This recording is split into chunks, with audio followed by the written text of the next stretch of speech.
বন্ধু বান্ধৱীসকল, শাৰদীয় দুৰ্গা পূজা উৎসৱতে জনপ্ৰিয় অভিনেতা উৎপল দাসৰ জীৱনলৈ আহিল এটা সুখবৰ। আৰু তেখেতৰ সুখবৰটো পাই সমগ্ৰ অসমবাসী ৰাইজে বহুত আনন্দিত হৈছে। পিছে আপোনালোকে পাইছেনে উৎপল দাসৰ সুখবৰটো? যদি পোৱা নাই, মোৰ এই ভিডিঅ'টোৰ জৰিয়তে পাই যাব। সুখবৰটো হ'ল জনপ্ৰিয় অভিনেতা উৎপল দাসৰ পুনৰবাৰ পিতৃ হ'ল। আপোনালোকে জানে যে উৎপল দাসৰ এগৰাকী কন্যা সন্তানৰ পিতৃ, আৰু সেই কন্যা সন্তানৰ নাম আছিল চৰিষা দাস।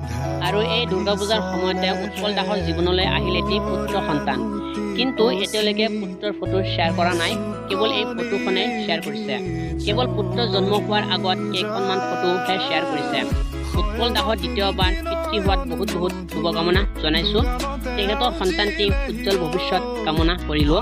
আৰু উৎপল দাসৰ এই সুখবৰটো পাই আপোনালোকে কেনেকুৱা পাইছে তলত কমেণ্ট কৰি মোক জনাব। আজিলৈ আহিছোঁ। জয় আই অসম। ধন্যবাদ।